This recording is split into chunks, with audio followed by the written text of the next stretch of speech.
एक गांव में रामू नाम का गरीब मछुआरा रहता था। वह दिन भर मेहनत करता, लेकिन मुश्किल से घर का खर्च चल पाता था। एक सुबह उसके जाल में एक अद्भुत मछली फंसी। उसकी चमक सोने जैसी थी। जैसे ही रामू उसे नाव में रखने लगा, मछली बोल उठी, मछुआरे, मुझे छोड़ दो। बदले में मैं तुम्हें एक इच्छा पूरी करके दूंगी। रामू चौंक गया। उसने सोचा और कहा, मुझे एक नया जाल चाहिए। पलक झपकते ही उसकी नाव में एक मजबूत नया जाल आ गया।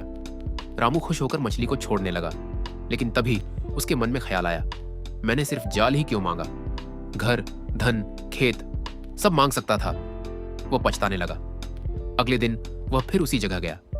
आश्चर्य की बात, सोने की मछली फिर उसके जाल में फंस गई। मछली बोली, इस बार क्या चाहिए? रामू ने कहा, मुझे एक बड़ा घर चाहिए। उसकी इच्छा पूरी हो गई।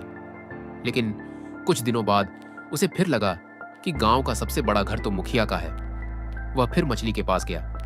इस बार उसने धन मांगा, फिर सम्मान मांगा, फिर और ज्यादा धन मांगा। हर बार उसकी इच्छा पूरी होती गई, लेकिन उसका मन कभी नहीं भरा। एक दिन मछली ने पूछा, रामू, तुम्हें आखिर चाहिए क्या? रामू बोला, मुझे ऐसा कुछ चाहिए जिसके बाद फिर किसी और चीज की चाह न रहे। मछली मुस्कुराई, अगर तुम्हें यह पता होता तो तुम पहली ही इच्छा में मांग लेते। रामू चुप हो गया। उसे समझ आ गया कि समस्या उसकी गरीबी नहीं थी, बल्कि उसकी कभी न खत्म होने वाली चाहत थी। उस दिन उसने कोई इच्छा नहीं मांगी। वह घर लौटा, अपने परिवार के साथ बैठा, और वर्षों बाद पहली बार उसे लगा कि उसके पास पर्याप्त है। जिसके पास सब कुछ है वह अमीर नहीं होता।